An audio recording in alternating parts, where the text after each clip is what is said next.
stuff is floating down the river. And you just don't really think you're going to swamp, you know, too. Yeah. It's like you tie down the really important stuff, but it's almost just like, yep, this is what you do. Yeah.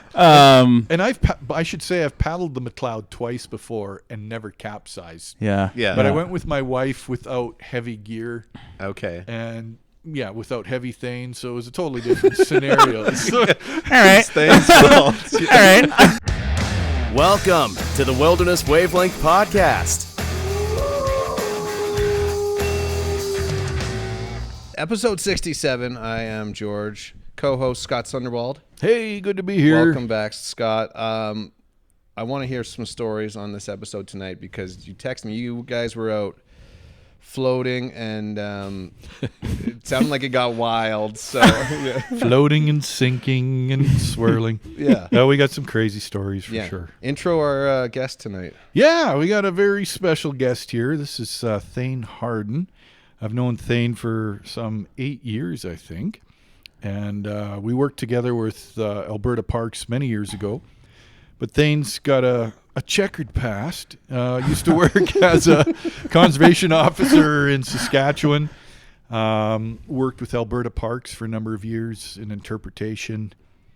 Then moved to Parks Canada. Worked as a wildlife tech with bears and elk and other critters. We can get into some of that. And then, of course, the crazy wildfire last summer, right at this time of year, actually. We're almost at the anniversary. Yeah, we're about the anniversary. Yeah. So Thayne hopped in as a wildfire logistics unit leader during that time.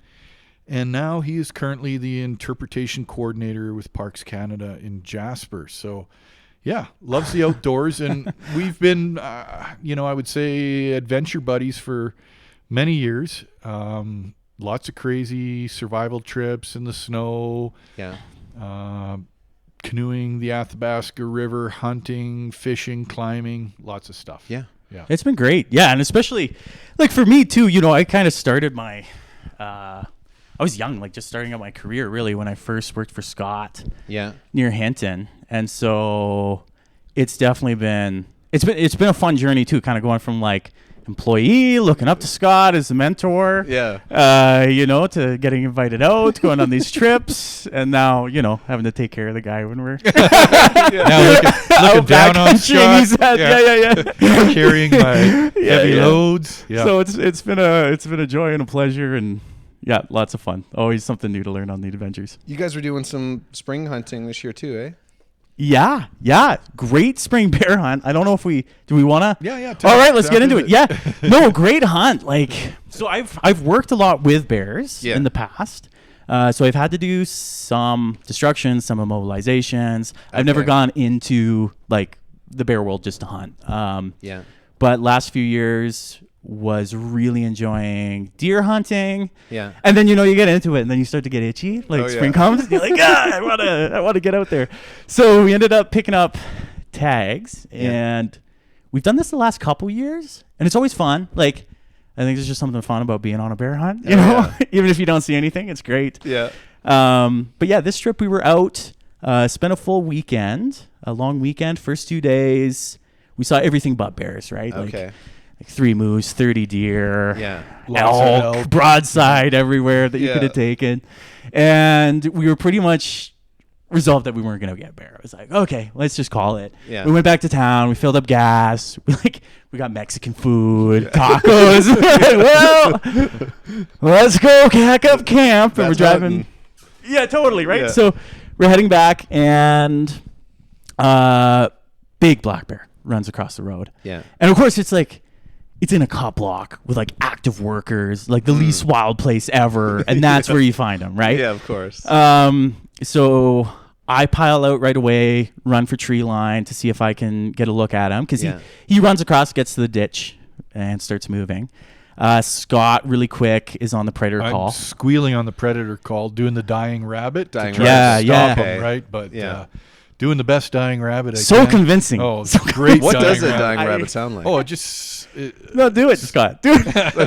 Do the sound. It sounds like a dying rabbit, like just like a squealing, dying critter. Yeah. And that'll bring him in. But the scary thing in these parts, because we have grizzly, you're hunting black bear, you go in a cut block, you start wailing on the dying rabbit. You're not sure what's showing up. There could be a big male grizz barreling down at you, which you're not allowed to shoot, and then, or you could have a mountain lion or wolves. You don't know what's coming in on a predator call, right? Use responsibly. So anyhow, we work that line, and nothing. So get back into the vehicle, and we're both fired up. It's gone from 0 to 100, and we found a road that ran kind of parallel to the direction the bear had been heading. Okay. So we turned down that, drove for a little while, and I just had a bit of like a spidey sense. I think I was just fired up. I didn't want to give up. This is the one bear we've seen. Yeah. I really want this hunt to work. I tried to talk Thayne out of it because my experience is once critters hit the thick bush, they're home free. Oh, yeah. Like, in my experience, I've gotten a few creatures once that's happened, but very rarely. And usually you have to call them. Usually they're just gone in the shadows, right? Yeah. So I was like, well, I know he wants to do this. I'll catch up on emails, text messages, sit in the truck. So he'll be back in 15 minutes. Yeah, my loyal hunting companion. I get out of the truck and emails over here. Yeah, I'm like, cool. I guess I'll just go solo after this predator into the woods. So I head in. It's super thick poplar, willow. You're probably only seeing 20, 30 yards. I go in for about 10 minutes and just find a spot where the terrain looks great, good bear terrain, great game trail. The land just sort of angles down nicely. Like you can tell it's just funneling. Yeah. Found a good pine tree, just sort of cleared off some branches and just set up, kind of leaned, hunting with a 30-30 there. And the whole time, too, again, I said I used to work with bears, right? So I was spending like 5-6 hours a day with bears, doing a lot of this work. You get to learn how they talk, communicate, all this sort of stuff. Okay, So there's like a call that females will do when they're calling their cubs. So it's kind of like a ooh, ooh, ooh, like kind of this low thing. So I started doing that. Yeah.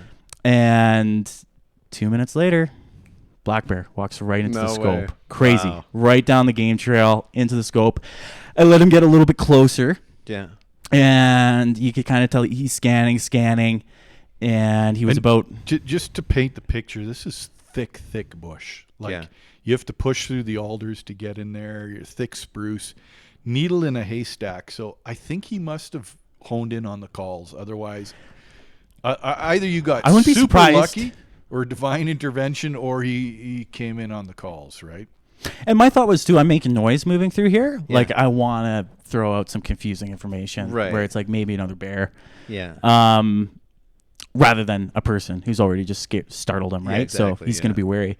But, lined up, and he's 30 meters out. He saw me. We made eye contact and pulled the trigger. Yeah. And I was pretty much certain I got him right off the bat. Jumped, ran. I immediately ratcheted another one because you just never know if they're going to turn around, come back at you. It's a pretty good sized bear. Yeah.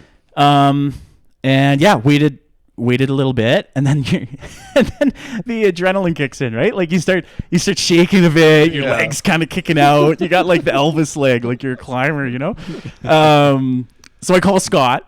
Oh, I heard the gunshot. Oh, yeah. Either he just got attacked or he got the bear. Those are my two options here. So I was pretty stoked when I heard the gunshot, and I was like, no friggin' way. So then, the phone rings and. Yeah, and so Scott comes out. We got shotgun and 30-06 because now you're kind of pushing bush more. So you're expecting a closer range encounter.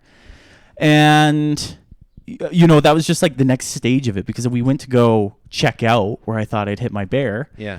And nothing. Like there's nothing there. No hair, no blood. There's a little creek. Yeah. 10 to 15 minutes. We're doing circles. Can't find anything. Yeah. And then, you go from, you're soaring with the angels to you're down. You're like, man, 30 meters out.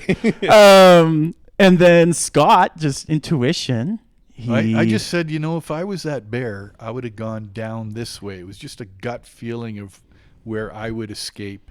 I don't know. Yeah.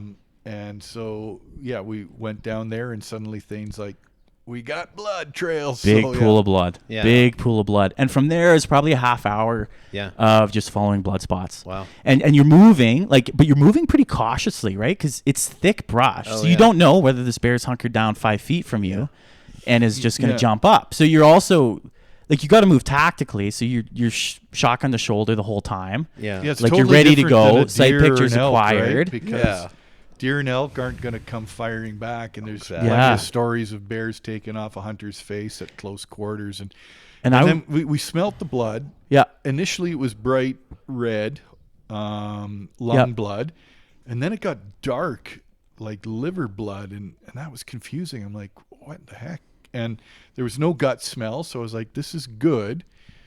And then we kept going, and then you saw it lift its head up, and finally we found him. Yeah. And he'd hunkered down under a big spruce, and he was still moving a bit. So we were able to reposition, get a good line of sight, and I was able to take another shot.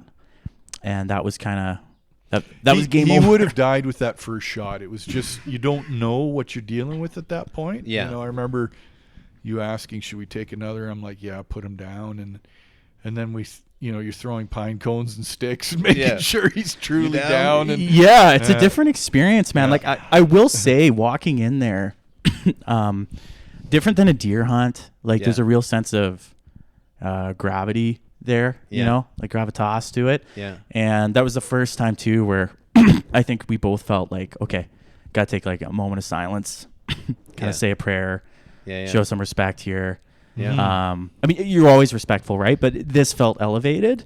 Yeah. And the whole time you're pretty just darn grateful that the whole thing worked. A bear does feel different. I remember taking my first bear, and you're used to dragging something out with hooves, and suddenly you've got this thing with paws, and maybe it's the 5 toes or whatever, but it just feels a little more related to you. Okay. Almost like a gorilla, you know, it's just weird. And then, real respect for the animal. They're super strong.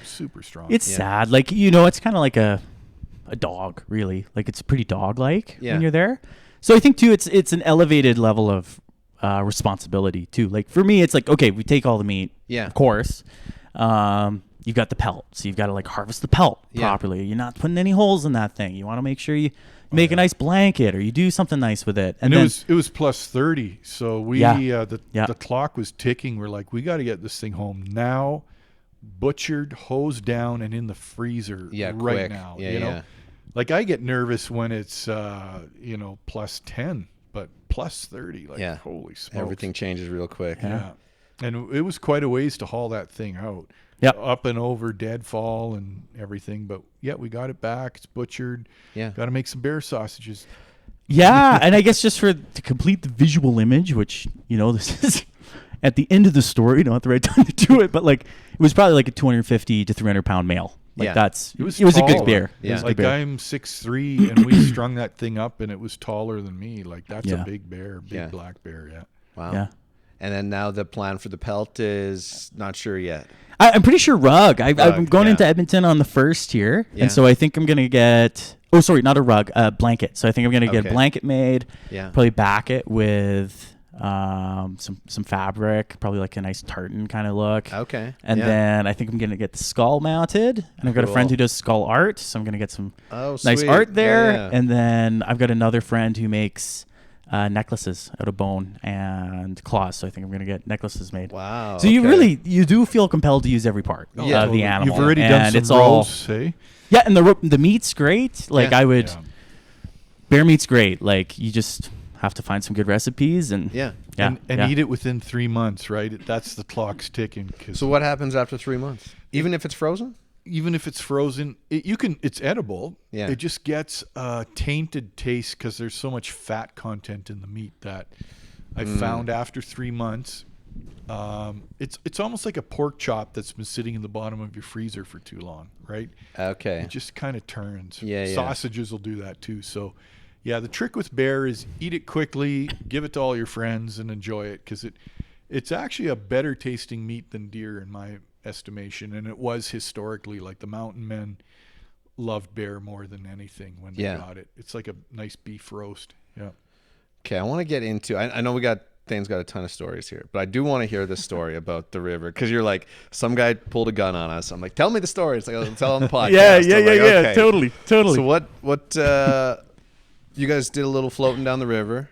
Yeah, We did. more than floating. So yeah, we've done a couple Athabasca River trips, which, class 1-2 waters in Athabasca. And I've paddled the McLeod a couple times, and it usually ranges around class 3. But because of the June monsoon, that sucker was raging 3 up to 4 at certain points, like class 4. Yeah. And for our listeners, well, you just did a canoe course there, dude. So you might remember this. But yeah, we did a lot of the J hooks and the yeah. the other. I already forgot. Like a week ago. I forgot. Paddle in water. Yeah. Did you talk about classes at all? Or? Not many rapids in Jarvis Lake. Oh yeah. So class 2 is moderate water, some waves and small obstructions. Okay. Class 3 is larger waves, drops, and some maneuvering. Yeah. Class 4 is intense rapids, lots of maneuvering, and powerful currents. And clearly we were dipping into class 4 at certain sections on that river. Yeah, but we didn't think we would be, you know? Yeah, no. Like, from my perspective, Scott hits me with this, like, hey, you want to paddle the McLeod? Yeah. I'm like, yeah, that sounds great. Yeah. And, he's like, I think, too, your guys' podcast is kind of to blame for us almost getting shot. Well, I was wondering that. Yeah, because, so the way I see it, there's like 2 seeds for this trip, right? It's, I think you had a paddler on, a guy who canoes. I forget his name. Riggs Roback. Yeah. Riggs Roback. Yeah. And so he was talking about these trips, and I think you asked him about the McLeod. And Oh, yeah, Rick's like, yeah, it's a good trip. So I'm like, right on. yeah, so check mark. Great. And then you talked to the fellow who was a gold panner. Yeah, Matthew. Yeah. Yeah. Matthew. And so those 2 together, Scott hits me. He's like, we got to do this trip. Yeah. The McLeod's going to be Strike great. rich. We're going to find gold. I have fans. It's going to be super cruising chill. Like, we're going to be drinking scotch in the evenings, counting how much gold we have, and we're just going to cruise easily Yeah. to the end of the line. Yeah, so the plan was to put in at McLeod River PRA, the campground. Yeah. And to do like 3 days, 2 nights, all the way to Highway 47, just outside Edson there. Nice. Okay. And in a canoe. In you both are in a tandem canoe? Okay. Okay. And I've read some write-ups, and people have done it, and but so much depends on how much is that river ripping, Yeah. how much current, all of this, how much load do you have. Yeah. So we're 2 pretty big guys, and so right there we've got 420 pounds between the 2 of us, just body weight. And then add 100 and some pounds of gear. And because we thought it would be more of a leisure trip, we've got some beer along. We got some Coke. Big case. We've got Not tied down. Yeah. As a spoiler. we got some fishing tackle. We're planning to eat well and enjoy the trip. Maybe have a little adrenaline rush on the odd rapid. That was sort of the idea. Yeah. So we dip into the river, and pretty soon we see this is a strong current. Like, we're calling out every 5 seconds, rock left, ledge, look out, back paddle, look out for the log jams, and big haystack. So for people who don't know what a haystack, picture a standing wave. And these were about countertop, tabletop size standing waves. Oh, wow. And in a canoe, if you don't hit them head on, you'll capsize. Yeah. But because we have no spray skirt, the water washes over the gunnels, and we're sitting pretty low. So our first, well, I like to say we should have capsized 15 to 20 times before the first one happened, because we'd pull over and just bail out constantly. Yeah, you get a routine, so you'll do like 5 minutes rapids. Yeah. Then you got 2 minutes to assess how much damage has been done and bail out your canoe. We pull And you're over like and just be shin bailing deep in water. Like, even while we're paddling. Crazy. Things in front, and he's bailing as I'm steering, going down the river, right? Jeez. But it was great fun. Like, and we got the Yeah. we put on the It tunes. was. Yeah. I bought a new Bluetooth speaker, also a little bit of foreshadowing there. So nice Bluetooth speaker. So we got the rock tunes going. We're hitting rapids, and we hit these haystacks. and boom, boom, boom. We're just smacking them, but the water's coming straight over the gunnels. And we just sink like a torpedoed boat. Like we're just down in the river. And all our stuff, we had 90% of it tethered because we're not that dumb. So it was floating left and right. But we've got my shotgun, his 22, the case of beer, my Bluetooth speaker, gold pans. Like not everything's tied down. It's hard to strap all that stuff down. Yeah. So suddenly stuff is floating down the river. And you just don't really think you're going to swamp, too? It's like you tie down the really important stuff, but it's almost just like, yep, this is what you do. Yeah. And I should say I've paddled the McLeod twice before and never capsized. Yeah. But I went with my wife without heavy gear. Okay. And without heavy Thayne, so it was a totally different scenario. So, all right. Thane's fault. All right. so anyway, so what I see, we go. We swamp. And my shotgun's floating down the river. Yeah, so what I see is shotgun floating away, and then Scott, oh shit, like goes running after his shotgun. I dive in, swim after my gold pans and shotgun. I'm like, you can steal my Bluetooth, but you're not taking the shotgun. Oh, and the Bluetooth's floating away. It's gone. Like and it, with music. It's like the Arctic Ocean. Oh man, it's just drifting away, and you're like, "Yep." And then we do a reconnaissance. I'm like, the whole case of beer's gone, the flat of Coke, the Bluetooth speaker, a few other things. The baler, we lost the baler. Yeah, we lost the baler first. Now we got to use a gold pan to bail out the canoe, which. It's not really meant for that. It's not great baler. It works. I mean, you can scoop. So we dried everything out, tied everything down, headed back in. We're like, okay, we're not going to capsize. We're going to carry on, find camp. 5 minutes later. These ledges come out of nowhere, and I had read that there are mystery ledges on the McLeod. So if you don't want to know what a ledge is, imagine a small waterfall. Yeah. But if it's a ledge from your kitchen table to the floor, and you're tipping down in an overloaded canoe, like your nose is going down and you're flooding because we had no spray skirt. Yeah. We're not set up for whitewater. Yeah. Right? And so, and Thayne yells, ledge. Well, we did one ledge. Yeah, I'm at the front. And so we shot a ledge earlier. Yeah. And that was super scary, but we were fine. And then it was like, whoa, we're they invincible. Just show up immediately, right? And I saw something to the left. So I called, let's go right. We swing over right. I see something right. And then we're basically on it when I'm like, oh, fuck. Yeah. This is just a ledge that runs the length of the river. Geez. Yeah, there's so no then you way just full commit, Yeah, we're like, I'm just straight down. There's nothing we can do, so straight down. Yeah. We flood again, capsize. Now we're swimming in the river, in the rapids, getting the whole thing under control. Oh, jeez. And I don't know that we lost gear on the second capsize. No, I think by we were then good. We're getting wiser. But what we did find out later when we made camp is that dry bags aren't dry, and they're water resistant. Yeah. And so anyway, the wind funneled up, and it's getting later. It's like 6, 7 in the evening, and Now you guys are still paddling. We're paddling. Yeah, we're cold. We had wool sweaters and stuff on, but no wetsuits, right? Yeah. And you didn't have a destation though that night. Like you're just like looking. We're just for gonna get nice as far as we can go. 20 kilometers further than we did go. That would have been ideal. It's getting cold. We're soaking wet. The wind's up.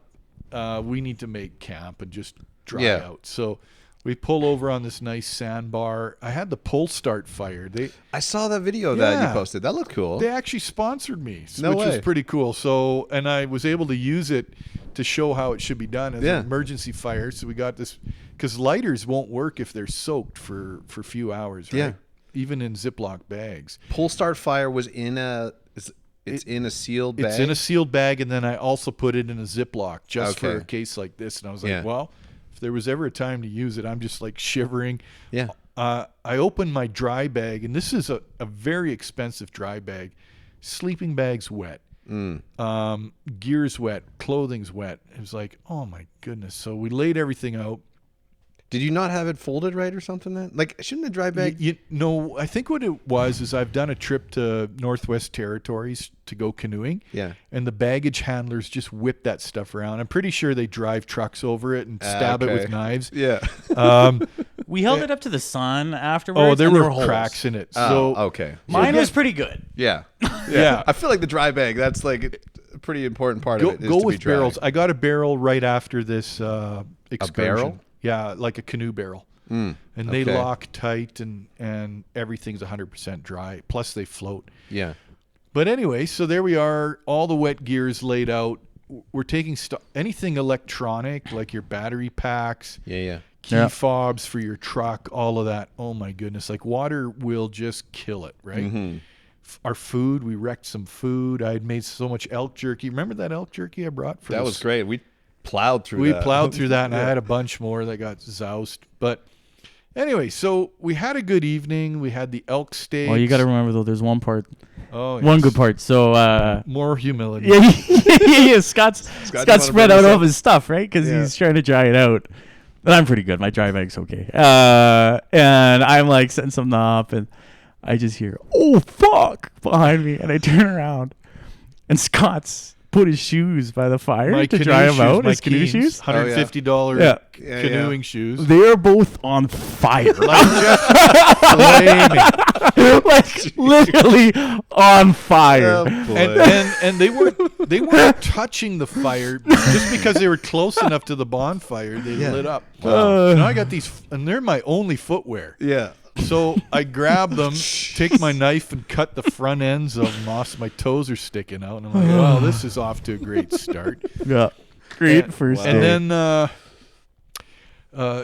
we had a good evening. Scotch and the stars come out, and the bonfire, and then I crawl into my damp sleeping bag and find that my thermarest has a puncture. So I'm sleeping on rocks and sand. Yeah. I got maybe 4 hours of horrible sleep that night. And then the next day starts. And you think it can't possibly be worse than the first day, right? At this point, are you guys like, we can't do 2 more days? Oh, no. We're like committed. We're pretty in eager. the morning. I think what Scott said is he's like, we ain't capsizing today. No. Yeah. And I'm like, hell yeah. Hell yeah. Yeah, that's right. We're not going to do that. Yeah. And, it's a beautiful day. Like, things are beautiful looking sunny good. day. Yeah. And for me, too, I don't know. Scott said he'd read this guidebook, and it was like there was one bad part in the river. And so in my head, I'm like, man, that must have been it. Yeah, like, we must be. we hit it. We're through the worst of smooth it. sailing, man. So we load up, and it's gorgeous territory through there, like beautiful aspen groves, nice canyons, Rolling hills, foothills. Yeah. really nice. Like we saw deer swimming across the river as we're going, just picturesque. And we're rocking it. And for the first 4 hours, we're rocking it. Yeah. It's going great. I don't think it's as hard as the day before. Still lots of maneuvering. Yeah. But we're doing really good. It's feeling great. And suddenly then there's we a got chute. a bit cocky. The whole friggin' river goes into the chute the size of this garage. Like it funnels from, 100 feet into 30 feet. Yeah. And it's moving Now you're fast. flying. And you we're got a committed. cliff on one side. Like the whole river's just slamming against a cliff. Oh, yeah. So there's no way out but just to ride this thing as best you can. So we fly down the chute, and the standing waves are taller than my kitchen table. Like we are, it's like, okay, here we go. Yeah. So we smack these things. Yeah, and this time it's bad. It's like the other two, you were swamped, but you could touch the ground, kind of get your footing. Yeah. This is like deep, this is a torrent. fast water. Heavy, fast water. So we flood, everything bobs out. We've got everything tethered, but just it takes all our strength to hang on to this canoe in the rapids, not to get spun around. I was worried for Thayne because his back was facing, and I didn't know if he would hit a rock, and and like learning point for me too. I'm at the front there. Yeah. And each other time, I just quickly gone around the front of the canoe, grabbed the rope, and then anchored. Okay. With this one, it was like I kept trying to get around the front of the canoe, so I could cut into shore. But the canoe would just keep slamming me. Like, I just couldn't get around it. I was getting jumbled. Oh. And then you're just like, I don't know what's down this river. Like, am I going to hit something? Yeah. In retrospect, I should have just let it go, like drift back, You know, And I've deep- got the rope in my hands. I can just let that canoe go. Yeah. And then kind of move in. Yeah, exactly. But I fought around it. I fought around the front and then cut in to shore. Yeah. But in doing so, I let go of my paddle. Yeah, so Yeah. we're Key. pulling. Those are handy. We're, They're we're close to handy. shore, and I see Thane's paddle way on the horizon. I'm Thane, your paddle. He's like, I know, but what's my choice here? Like, so he had to make a call. Do we get the canoe under the control, or do we chase after the paddle? Right. Yeah. So we got the canoe under control. Meanwhile, Thane pulls bicep muscle because the torque on that thing, trying to haul it to it's shore. heavy. It's like hundreds of pounds. Hundreds Yes. of pounds in yeah. the rapids, right? And so we pull up and we're like, oh my goodness, this can't be happening. And then we take stock of what we've lost on this capsize. Yeah. Fishing rods are gone. Oh no. 2 nice, beautiful fishing rods. I'm like, where's And your we tied them in. We I don't tied them know. in. Where's don't your know. tackle box? He's like, it's gone. And Thane's like, Scott, that was my roommate's tackle box and his rod. It was also my roommate's rod, unfortunately. And I'm like, where's your axe? And he's got this beautiful Haltifor's axe, like probably $300. Anyway, we're looking for it. He luckily had tethered it. It was lying on the bottom of the river, so we were able to pull that in. We're like, this can't be for real. Like, we've lost a paddle, hundreds of dollars in gear. So then we go into the forest to chop an 8-foot pole. Oh, to make a new paddle? Yeah, I'll tell you. And Thane's like, is this going to work? I'm like, you know, indigenous people have been using this poles for hundreds of years. It's got to work. So we come up with this 8-foot alder and jump back in the canoe and carry on, right? Yeah. And we're soaking wet. And that's a real morale moment. You know, like, you lose your paddle. Scott's telling you, like, well, Amazonian tribes people do Yeah. it. And you're they like, just use this stick. cool, It's we got fine. another 100 kilometers. Yeah. So, you know, we get out, start going, and I think we're both, like, the energy's turned to more, like, contemplative. Like, we're both thinking, like, Yeah. like, how does this end, right? Like, Yeah. what are we doing here? So we get up around the bend, and we see a house. Cabin. See a cabin up Yeah. on the shore. Yeah. And we pull over. And Well, it takes a while because it's rapids. does. We had to pull in on these rapids and tie the canoe on the boulder. Oh, I'm just thinking we before that Oh. though, we were kind of like Right. objective check, right? Like, let's just pull over on this little sand flat. And we're like, okay, realistically, like, how is this trip going? Yeah. You know? And it's like, we're down a paddle. We've got to Yeah. go another 100 kilometers. We have no clue what this river's like past here. How are we feeling? And so after talking, we were both pretty of the mind that, like, we should either go for a rescue here because, Oh, you wow. know, there's a cottage. Like, Yeah. we can get someone to come in, pick us Yeah. up. Or we can maybe see if we can buy a paddle I from had this cash. guy. I was like, this guy, he's on the river. He's going to Yeah. have a canoe paddle. I'll buy a paddle off of him and we'll carry Yeah. on. And then we're Okay. like, Yeah. we could probably limp another 30K to Highway 16. And Yeah. like, you know, Okay. make Yeah, it yeah. okay. So that's the plan. We decide we're just going to rock in here, talk to this whoever owns this cottage Yeah. and figure out what's going on. Yeah. So we paddle up, and as we're coming in, there's actually a bit of a sense of relief because it is like, oh, we're out in the middle of nowhere. Like, someone gonna be shocked. But we're coming in, and like, this place is huge, and there's like 10 buildings on it. And coming from Jasper, I'm like, oh, this is like a resort. Yeah. You know, like, it's gorgeous. There's all these outbuildings. Like, Yeah. clearly this is some sort of business being run. Yeah, out bed here. and breakfast. We're going to be met with, you know, some good customer yeah. service. Yeah, you know. yeah, totally. Nice hot meal. Yeah, nice hot meal. Yeah. Yeah, so we I'm pull tying. up, The, and yeah, like, I'm tying the canoe onto this giant boulder, and the rapids are pretty strong here. Like, we just managed to get in this eddy to pull in, and Thane's up on the bit of a cliff. Like, he's 8-10 feet up from me. well, Yeah. maybe six Yeah. ish. And like, I think too, like, to paint the picture a little bit, like, we're both soaking wet. Yeah. After the last capsize, we're in life jackets. Your I have arm's a bear spray injured. on my hip. Yeah. But like, my arm's pretty injured. I'm not really using it very much. Yeah. Like, we don't look well. You know, like, it's pretty clear that, like, we've been on the river. Yeah. And stuff hasn't. Things gone aren't going well. right. Yeah. Yeah. And then, go ahead, Thane. And then, yeah, so, and then I guess, just trying to find a spot to tie on. And I've looked back at the house and it had like these big glass walls, and I thought I saw something move. Yeah. And so I did one of those like wave, smile, kind of like, hey, sorry, you know, sort of things. Because, but you know, being in the situation we were in, I was like, I don't want to leave this canoe and go knock on the door until I've got this tethered. Oh yeah, exactly. Like, yeah. we've been losing everything. So, I'm just tying, and I hear the door open and close. I turn around. And there's this fellow, probably I'd say between 60, 70, white hair, shaking angry, pointing a gun at us. Pointing a gun.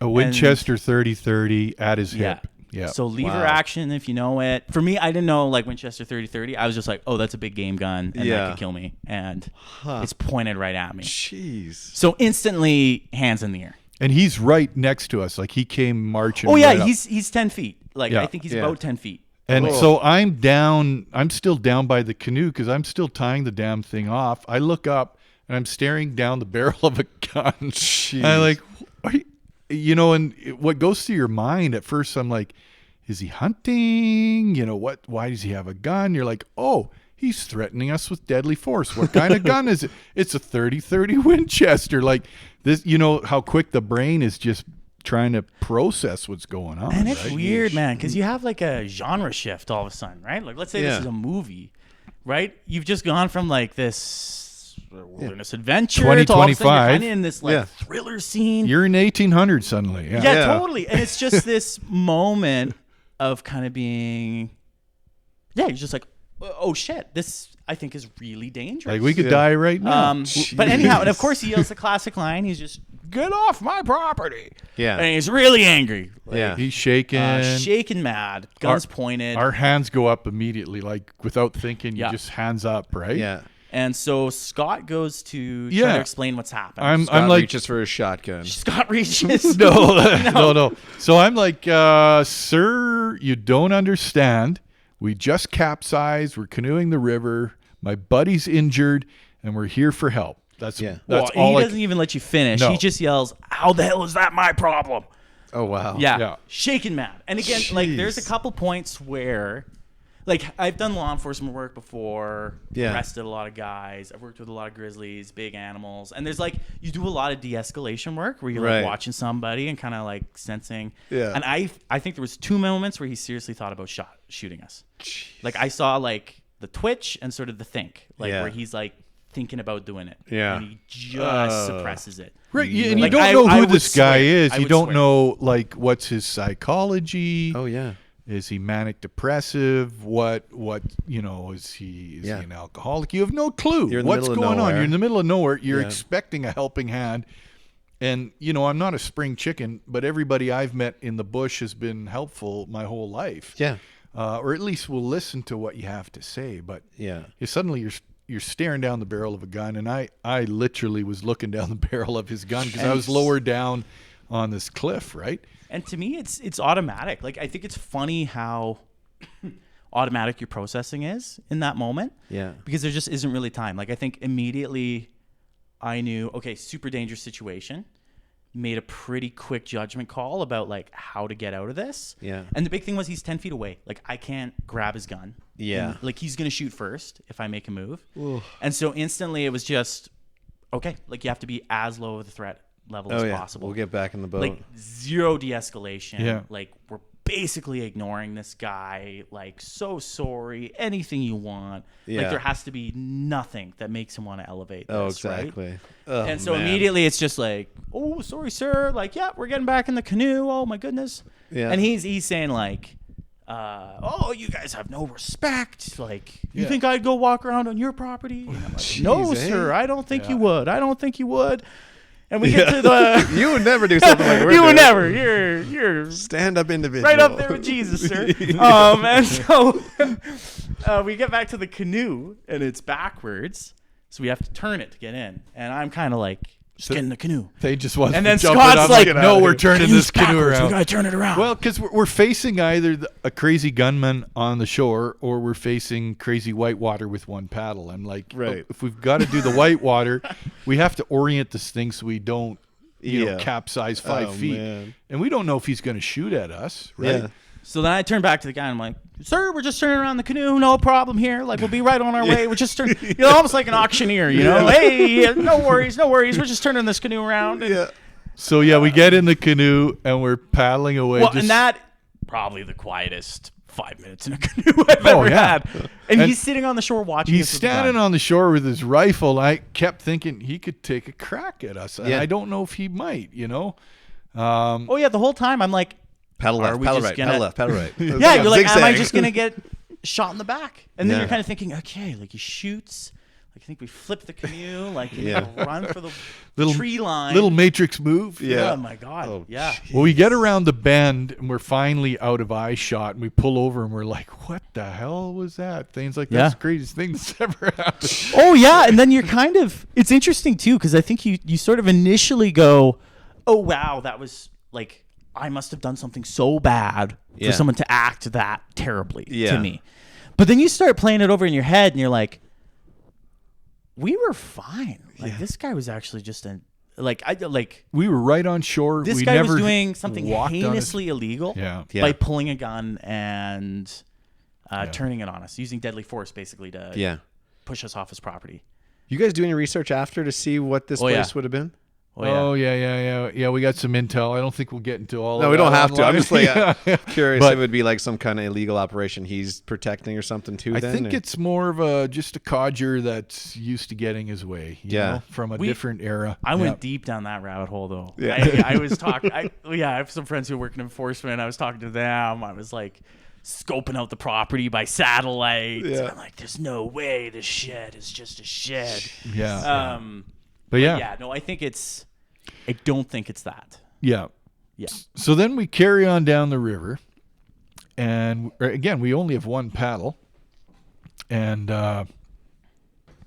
so what we're doing now, we're a little more cautious. We're scouting before the big rapids. We stop. Sometimes there's an island in the middle of the river, and the river splits left and right. Now every cabin you see, you're like, Doc, get in. Oh, well, we did pull over and saw some other hillbillies living in the bush. We're like, we're getting out of here. But it's so crazy. Like, you're like, I don't know. like Midwest mindset where you're just like, you're creeping through the grass and you're like, and part of your head's like, should we have guns right now? Like, I don't know. Like, well, I said to everybody here wants to I kill said to us. Thayne, those are either bear or moose tracks in the mud, and he pulls up and he's like, Scott, those are human tracks. Barefoot human. Hillbilly tracks. They're hillbilly tracks. And human is the last thing we want to see at this point in the river. So and that's funny too, because it was like, I don't know, I wanted off that river. Yeah. You get confronted by a guy with a gun, and then all of a sudden you're like, river's pretty good. Yeah, I like this river. I could just pull over on pick the river. your poison, right? Yeah, like. So anyway, rapids are still ripping really heavy, and for our listeners, if you haven't done whitewater on a shallow river, sometimes a shallow ripping rapid can be super dangerous because you can capsize because you hit bottom and then you hit rocks, but the torrent will flip you, right? So Thayne was becoming a master at jumping out with his big Amazon pole every time we would hit that. And we get the canoe under control, and then we do a scouting mission. Anyway, long story short, we decided we have to portage this little island, ford the river on foot, get to the other side through this boulder garden, because there was no way we're going to navigate these boulders, and carry on. So the water's waist deep, and fording rivers, if it's thigh deep, it can wash you away. So we're doing everything we can not to get washed down this heavy current. Yeah. We make it across, pulling this canoe, bobbing in the waves. We get to the other side. I look in the canoe and I'm like, Thayne, where's our last paddle? He's like, what do you mean? I'm like, where's our last paddle? And so it was like at this point it's turning into a French comedy. Like, at this point, like, you're not even that surprised. We've almost, exactly. It's like, what else can this thing throw at us, right? Yeah. So somehow the paddle either bopped out on the island or in the waves, and I was like, you know what? It probably fell out on the portage. Remember, I'm on 4 hours sleep. We've almost been shot. I'm freezing cold. So I elect to go. Use any excuse. Yeah, I elect to go back to the island. So I cross the river again, search the island. There's no canoe paddle. So I realize it's on its way to the Arctic Ocean along with my Bluetooth speaker and the fishing rods and a case of beer. Everything's on. The Arctic folks are thrilled. Lots of great stuff watching. Tuktoyaktuk is just the riches. Yeah. Tuktoyaktuk. So I come back. I'm like, Thayne, the paddle's gone. So we go in the bush. We come back with another 8-foot Amazon pole. Jeez. And now we've got the river and these 2 Amazon poles. We're like, we'll make the best of it. Yeah. And I'm pretty skeptical. I'm like, I think we should just walk. Like, I don't want to get back on this river. I'm like, we're nowhere walking. Yeah. And then Scott's like, oh, we got to try it. So we get on, and actually, it worked really well. You can rudder a canoe with an 8-foot pole surprisingly well. And Thayne, I'd be like, rock left, and he'd hammer the rock with his pole and bounce off. So you guys are kind of like dragging the bottom of the river to turn. And totally, stuff but sometimes it'd be like 15 feet deep, so we couldn't touch, and you're just kind of at the mercy of the river, ruddering with 2 poles. Wow. And then we pulled over, had some lunch, some scotch, and we're like, maybe the canoe trip's done. Like, maybe we shouldn't go another 2 days without paddles. And so I was we were trying to figure out who could come pick us up. Yeah. And I was very lucky. I had a friend who they're great for this kind of thing. They're always eager to pitch in and help. So shout out to Erica Gagnon for coming out. And she was able to drop everything. Well, 1 bar of cell service. Like, we're in the middle of nowhere, so you know it's a miracle. How did you guys know where you were? You had enough Gaia maps and stuff. Some stuff, and trying not to swamp our cell phones. Like mine was wet for a long time, but it survived. Yeah, but we were able to set a rescue point. So we went to Medicine Lodge. Okay, coordinated there. They rocked up. Yeah, picked us up.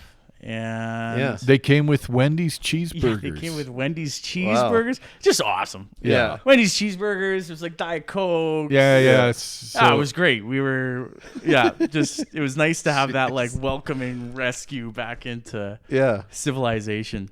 Well, so it was such a, from one guy who was ready to shoot us when we asked for help, and other people who were willing to drive a couple hours and come with cheeseburgers. It just showed the whole spectrum of that's a good point. The human will, to help. So and then we it was a long load up. We got back, and then we took stock of everything we lost. We both made a long list. Yeah. And again, we're talking rifle scopes and rifle scopes you've lost? Well, 1 scope.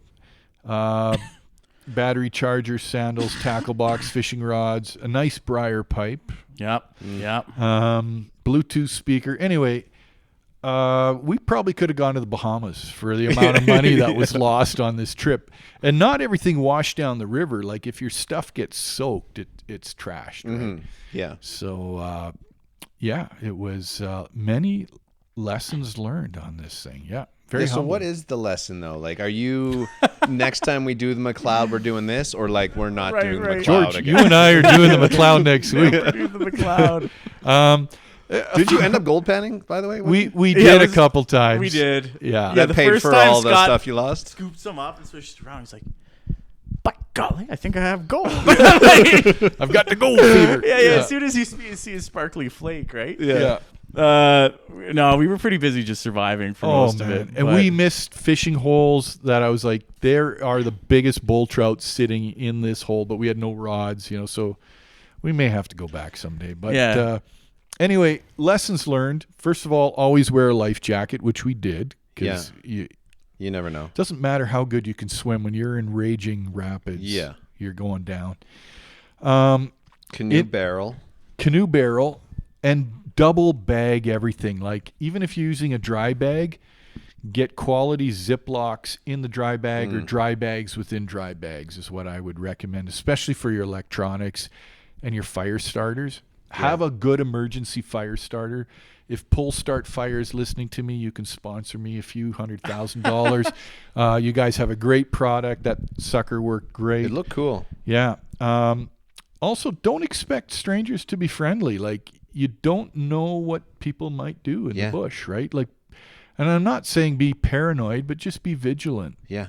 I wonder what that guy's story is. Yeah. If he's had like people come in maybe from the river before. That, I'm trying to give him the benefit of the doubt. Maybe he's had people rob him blind and he's Getting totally attacked on from the edge. river. But Vikings Crazy, just eh? keep coming down there. legally, you can't pull a gun on someone. Maybe in Texas you can, but not in Canada. yeah. So the RCMP were notified. So Yeah. we felt we had to do our due diligence because Someone else on the river. someone else on the river. What if it was, my son and maybe argued back and got shot, or maybe the RCMP pull up on this guy's property and he fires at them. So you never know. Maybe someone's like more hurt than you. Like, And maybe he's done this multiple times is the other thing. Yeah. Like he's in his 70s. He may well have.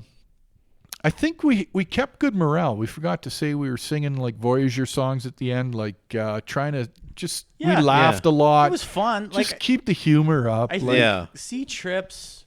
This was I really enjoyed this trip, but I thought it's nice to do a trip that just goes well.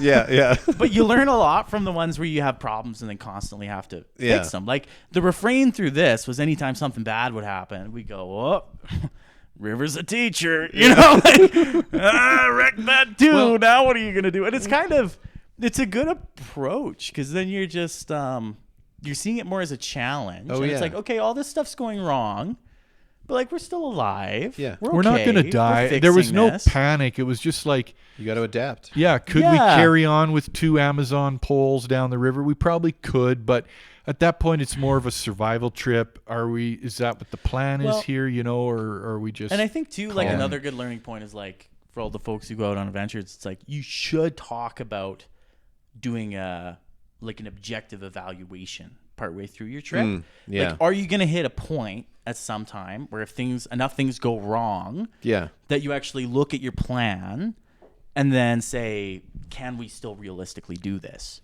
Yeah. And you should do a pretty realistic assessment. Like, what are our resources, right? Like, we have 1 paddle. Yeah. Right? Like, what is our food situation, all this. And then you should also do, like, my arm is pretty injured. Like, I do not feel good paddling. All that kind of stuff. Like, I think it's important to... Because I think a lot of people would maybe just not say anything because they don't want to wreck the trip. And it's like, I'm just and gonna have a soldier backup on. plan. Like, have somebody potentially... Like, my family was away and... My buddy Randy is typically my rescue guy. He was away, so we had to lean on Thayne's friends. But have somebody who's sort of on standby if something goes wrong. I would definitely put that in there as well. And remember that water wrecks everything. Like water is ruthless. It'll find a way into your gear. Yeah. And so just be prepared when you're dealing with water. And water and hypothermia are never far apart, right?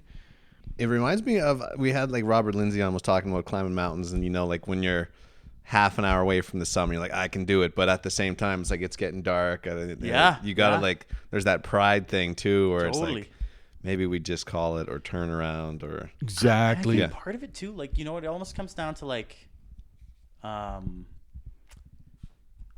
don't know exactly how to phrase it, but the thing is, like, I think with that gunman, if we'd pushed a little bit too hard there. Yeah. Like, if we'd had a little bit too much pride, he could have just shot us. He's pulling the trigger. Yeah. And so it's kind of a, like, stay alive. That's your priority, right? Exactly, like, priority number 1. Yeah. Like, live Don't annoy through the this crazy thing. guy. Yeah, totally. Like, you just can't mess with that stuff. There's no room for error. Like, you get into some situations where you have zero margin. For error, and you have zero control. Yeah. And so, how are you going to play it? Yeah. Were you heartbroken you guys never got to the end, or were you like, nah, we made the right decision? Fuck no, I wanted to. Yeah, you wanted to. Fuck no. No, like, it had already been like 4 times the trip I thought I was going to be. Yeah. Yeah, for me, like, I generally love a trip for the story. And that one had been like a movie. Like, it was almost perfectly...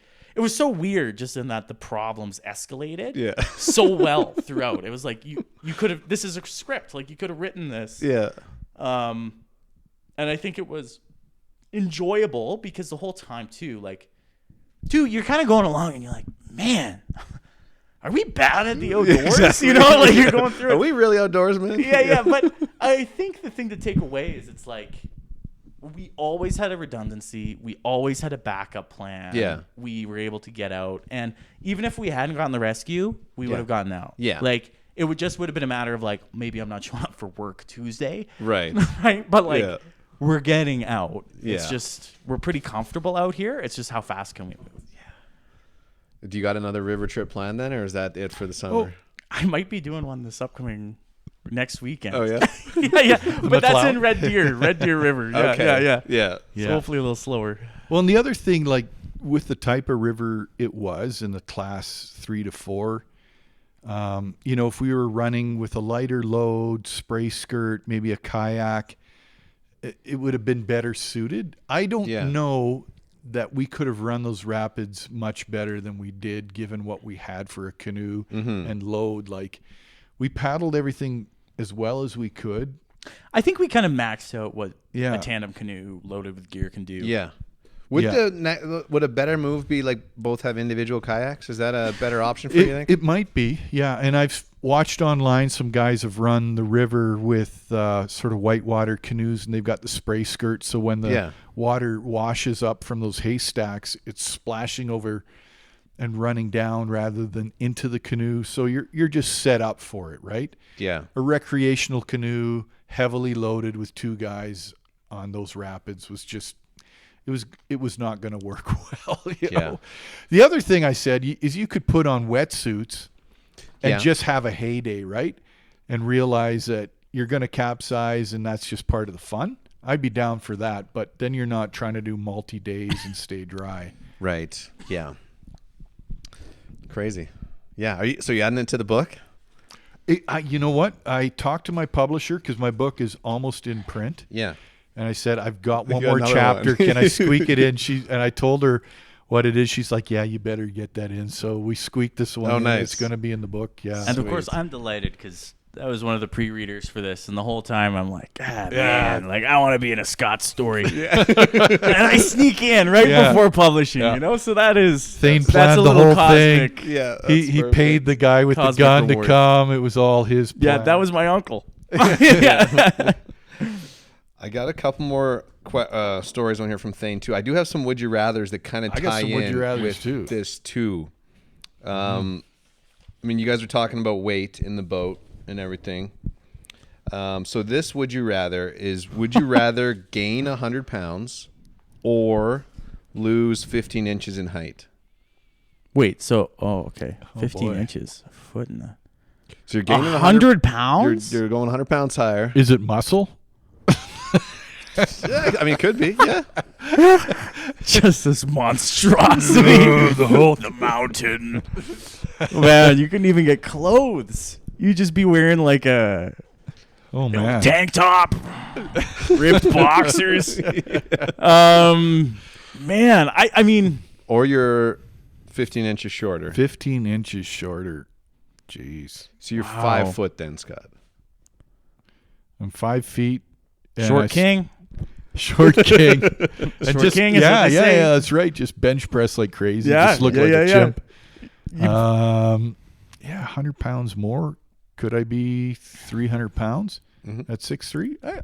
Some linebackers are. Easily, yeah. Oh, man, I'm going 100 pounds. 100 pounds more? Pure muscle. Oh, man. I've been telling everybody it's Fat Boy Summer. Yeah. So you're going 100 pounds? I mean, no, I'm going to do the opposite of Scott. I'm going to say 15 inches. Yeah. 100 pounds heavier? Can you imagine? Like, your joints would blow out, man. You can't be walking around 300 pounds through the bush like that. That's a lot. 100 pounds I'm going to be lean, man. I'm like a hobbit running through the woods. Yeah. Getting miles. Nice. Okay, how about this one? So you eat anything you want and have it be perfect nutrition. Oh, okay. Or 1 hour of sleep a day and you're fully rested. Wow. 1 hour sleep a day. Yeah. Oh, man, your productivity? What would you do with your extra 7 hours? Cook, I guess. Yeah. Cook. You have all that time to just have the perfect nutrition. Yeah, I guess. Hey? You can't have it all. You can't have it all. That's true. That's interesting. Full nutrition, eat anything you want. Yeah. Man, that's a good one, man.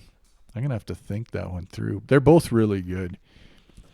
But yeah, the extra time, if you only had to sleep 1 hour, it's like you're be fully rested. You're doubling your life expectancy. Like, it's That'd be pretty amazing.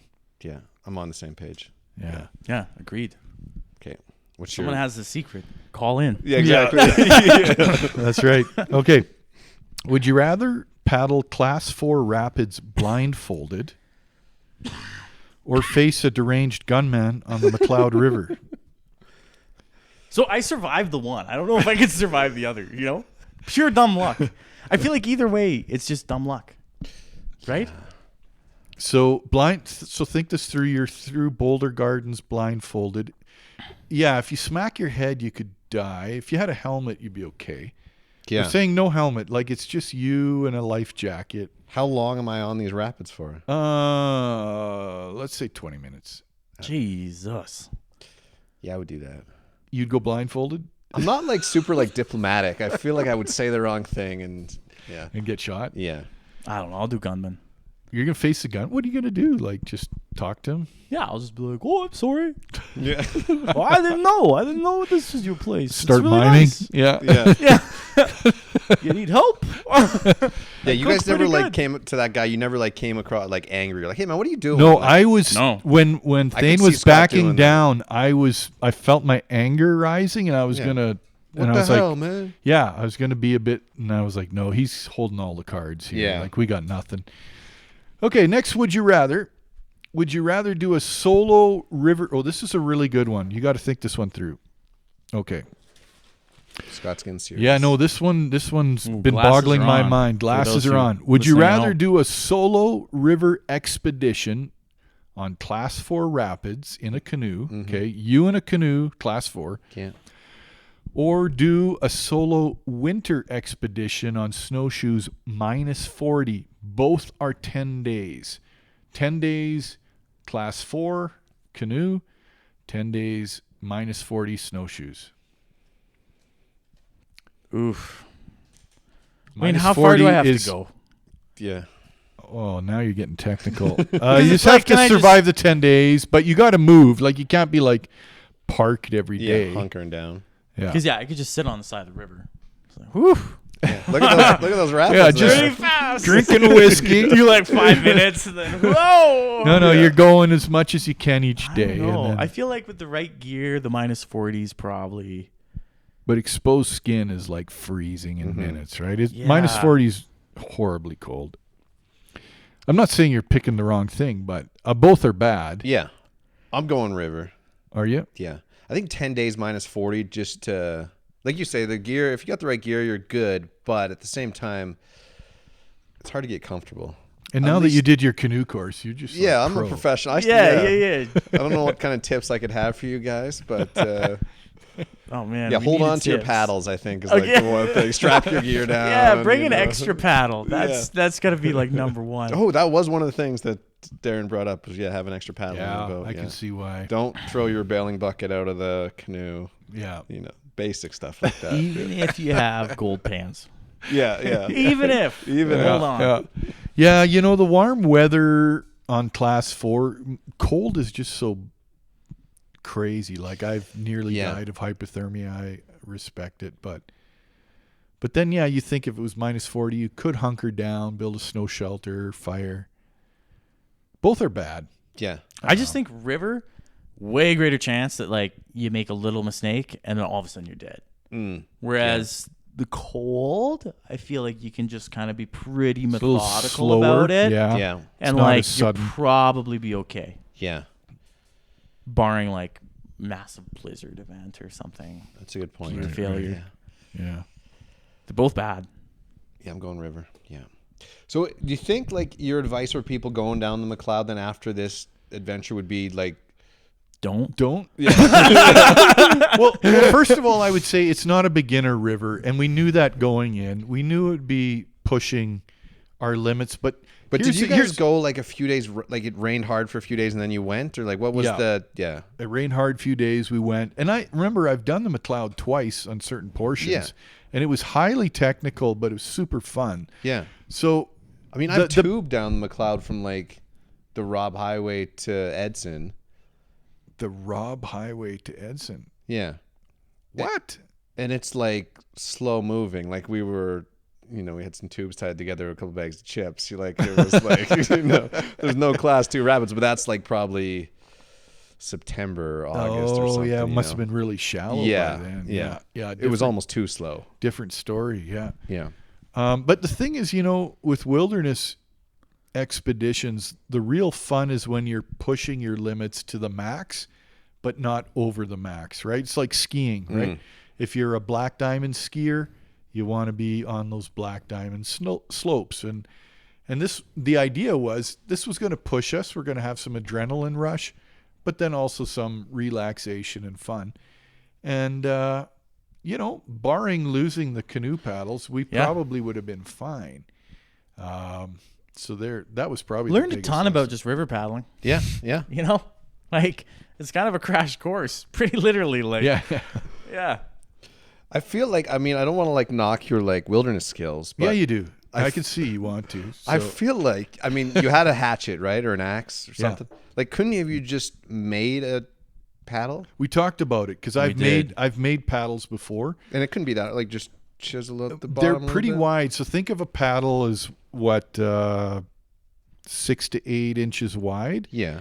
So now you've got to chop a dead standing tree and really whittle it down. Like you can do it. I've done it. Yeah. But you're talking hours of chopping, and we just want to keep going. Yeah. So. But that's one of those things too, where it was like I wasn't that stressed because it's like, okay, time wise, like if we had to, we could hunker down and just make paddles. Yeah. Like we had all the tools. We had an axe. We had a knife. How about it's tying just a flat rock to the stick? Man, that's not bad. You know what you can do? Moose antler. You take duct tape and you make a hoop with a willow, and then you duct tape the willow. Think of a tennis racket. Gotcha. Yeah. Oh, that's smart. And then you can make a paddle that way. Yeah. But we didn't have duct tape, so we're screwed. Yeah. No, and actually the poles worked really well. The poles, I will say, like if you're in well. a fast current, the poles are actually pretty different. Think of Venice. Yeah. Yeah, the poles work surprisingly. Quite the story, man. That's great. Yeah. Okay. So class 4 rapids, I'm doing it too. Then, do you have another? Would you rather? Or you want? Those were my only 2. Yeah. Okay. I wanted to before we shut this one down, Thayne. Scott said there's a cougar story we should talk about. Yeah, I can tell that one quick. Yeah. So that was actually my first summer working with Scott. Yeah. And so I was working as a interpreter out of Switzer, so just north of Hinton here. And I was getting ready for a school group. So I had a bunch of kids who were going to come in. Oh, yeah. And I was setting up the trail. They were going to go down, and they're going to find all this cool stuff, right? Like, so I was hiding a beaver skull behind a tree. And I think this is the first time I delivered the program. I'm super new to the mountains. I've been here like 2 weeks. Yeah. And I'm running some of my lines, and I turn around, and it's funny, you feel it before you see it. Temperature dropped, hair went up, and all of a sudden I kind of zoned in on this bush and was like, oh fuck. Yeah. That's the biggest cat I've ever seen. And it was probably 30 meters behind me. Oof. Just sitting in the bush watching me. And I'd been crouched down. Yeah. And so I stood up, and I could tell like he was a little shocked. Like the gears were kind of turning, like, oh my gosh, like this thing's different than I thought. And immediately in my head, I'm kind of playing over like, oh fuck, like you shouldn't see a cougar. Like they should, like no one ever sees a cougar. Yeah. I was making tons of noise. Like there's no way this thing didn't know I was here. And so I pretty quick went to, okay, like I've got to get my bear spray. Like this is dangerous. Well, first off, you're like, what are you supposed to do with cougars again? You know, you're like with bears, you run, like, you play dead. What's this one? Yeah. You back away, and then I'm like, cougars, I think you got to be aggressive. So I go for my bear spray, but I've never had to draw it before, and it's one of these bear sprays where you got to undo your belt to get it on and off. And so muscle memory, I'm like, bear spray. And so then my hands just start undoing my belt. And so I undo my belt and my pants are like falling down. And then I'm like, oh no, like get the bear spray. So I get the bear spray out. I'm holding the bear spray, pants with the other hand, and I'm just like, The cougar's like, this is bad meat. Yeah. I don't want this I'm guy. out. this is how they're gonna find me, man. Like pantsless out in the woods. What are they gonna say? Jeez. And so I'm standing off with the cougar, and it's not moving. I'm a little bit worried to like push it in case it gets aggressive. Yeah. So I decide, okay, like I'm just gonna leave. So for whatever reason, I thought it was super important I get my backpack, which was on the ground. So I went to go grab it, and I stooped in order to pick it up. And the second I lost any height, the cougar just reared up, like came onto the trail, advanced, snarl. Yeah. And that's when I was like, oh shit, like you want to eat me. Like, Yeah. This is like predatory. Yeah. And so at that point I started yelling. I should have sprayed it. I didn't. Yeah. But I just kept kind of backing up, keeping the bear spray trained on it. It followed me for a little bit and then took off into the woods. And at that point too, it's funny, like I'm walking back and I remember being like, what if it's like Jurassic Park? You know, it's like the velociraptors and there's two of them. Yeah. And they like come from different directions. So I'm like covering my neck and I'm like turning around and I'm like just panic mode, right? Like hiking out. Where is this thing going to come from? Hike out like 10 minutes to the visitor center. And, I've got like a group of kids showing up in 20 minutes to like hike this trail. Yeah. And When do you so guys see this I cat? get on the phone and call the conservation officers. And I'm like, guys, like there's a cougar on the trail. Like, I think I probably have to cancel this. I've got a bunch of kids coming in. And I just remember it was, Curtis? Is that his name? Curtis, yeah. It was Curtis. He's like, oh yeah, no problem. And Curtis is like Iraqi war veteran, big, like thick, stocky guy, ginger beard, wear a bandana kind of thing. And he's like, no problem. Like, I'm coming out there. I'm like, what? So the kids rock up, and right after the school bus, just Curtis comes ripping in his CO vehicle, driving, like $150 to get there. Yeah. And so I take all these kids on this field trip. And Curtis just stands in the back the whole time, like toothpick in his teeth, shotgun deployed with a bandolier of shells across him, just praying, that cougar tries.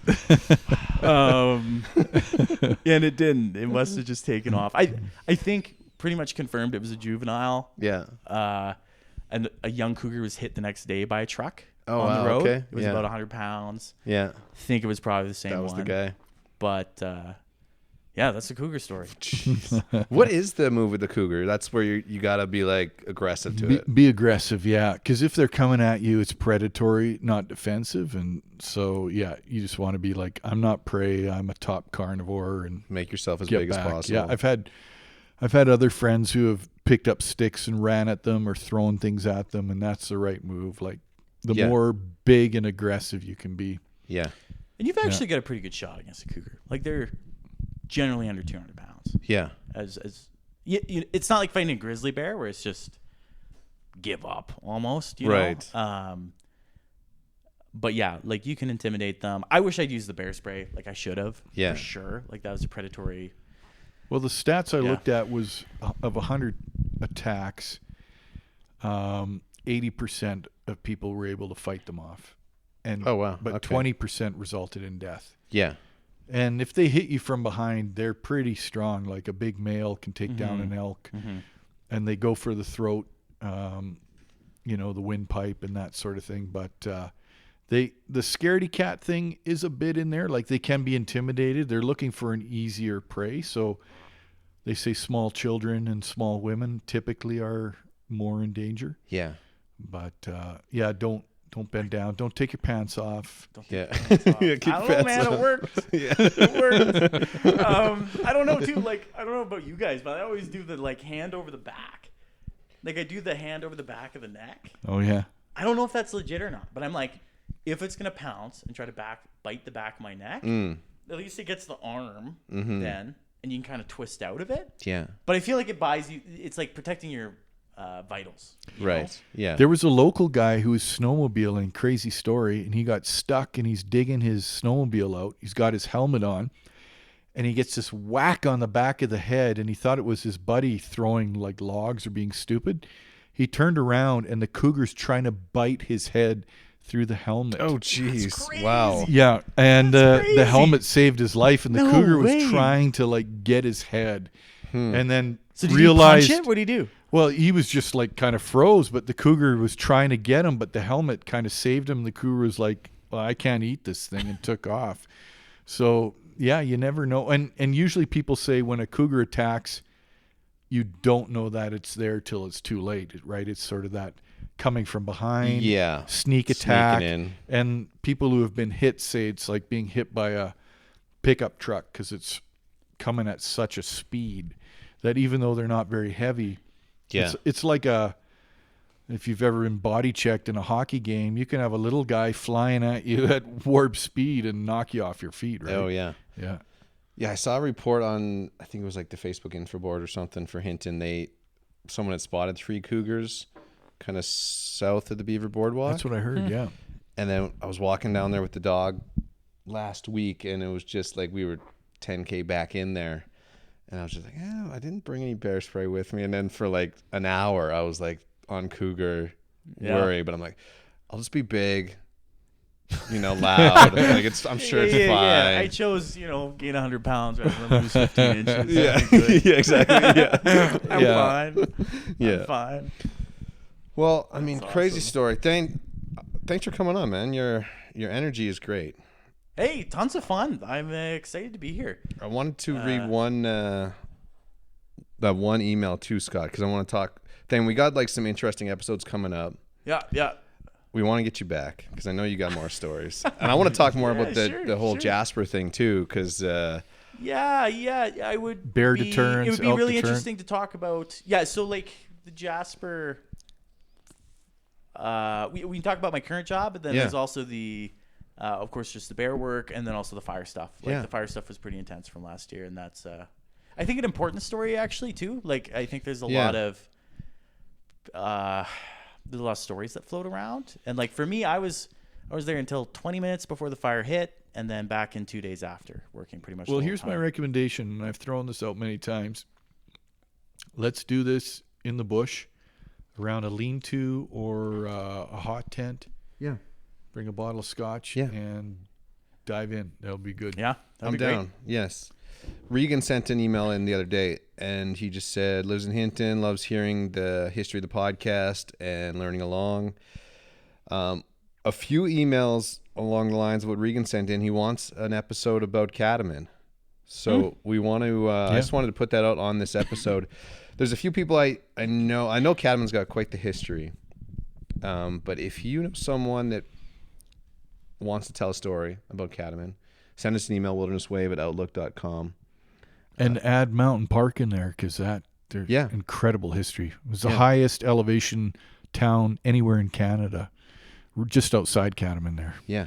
So just a teaser. We do want to talk. We do want to dedicate an episode to Catamount. So if you're listening to this and have a Catamount story, send it in to us, wildernesswave@outlook.com. Next week, we're going butterfly catching. Let's do it. Yeah. Awesome. I don't know if we're making that into a podcast or not yet, but we'll have stories from it for sure. We're heading to like Whitehorse Creek and Cardinal Divide, so looking forward to that. At Northern Rockies Bushcraft, follow along with Scott. You can see the video of him using what's that fire in a bag? Oh yeah, Pull Start Fire. Pull Start Fire. Plug for Pull Start Fire. Yeah. $100,000 sponsorship. I will say it was pretty damn cool. It was. Like even if you just want to look like a magician in front of your friends, bring one of these things out. It's awesome. Yeah, the plug for that is whether you're ice fishing or cold water, whatever, you may be in a situation where you have to get a fire started now. Without matches, lighter, maybe your fingers are frozen. Yeah. I've been there. Because you can bring those little fire starting cubes, but if you don't have you need an ignition. All you need to do is pull a string. Yeah. And this thing goes and burns for 30 minutes. Yeah, it looked big too, like instantly. Like a lot of heat. Yeah. A lot of heat kicking off that thing. Yeah. I'm definitely going to carry it with me What's that? Enough to burn your Yeah, sandals. yeah. Or you could burn your sandals. Keep your keens safe, everybody. Yeah. Hide your keens. That's got to be the new tagline. Right. Yeah, exactly. If Keen wants to sponsor me, you need to make a fireproof, Fireproof. fireproof sandal. canoe sandal. Yeah, I like it. And then Scott, your book, you got a timeline for that yet? Or Radically Wild, coming out hopefully this October. So Nice. we're working hard on it. There's a lot involved in publishing a book. My goodness. Yeah. I was talking to a lady this weekend about audiobooks too. She's got some tips. So good. Yeah, Yeah, I'll chance for you to read eventually that. get it audio as well, and e-reader. Yeah. But it's going to be good. And this story, it's going to be called Madness on the McLeod, I think. Yeah. I like that. Yeah. Madness The on alternate McLeod. title suggested by ChatGPT was "How Not to Paddle the McLeod." Which No, I I thought like- was cute. I I was like- like, that's funny. I like Madness on the McLeod. Yeah, Madness on the McLeod's good. That's Yeah. great. Okay. Thane, thanks so much, man. It's great. Hey, this was Great great. Thanks so chatting much, with you. guys. Yeah, it's been awesome hearing Scott talk about the podcast. I've tuned into a few of them. You guys do great work, and yeah, super. This was great. This was fun. super fun. Scott, we'll talk with you next week. Sounds good. Until then, stay wild. Wilderness Wavelength.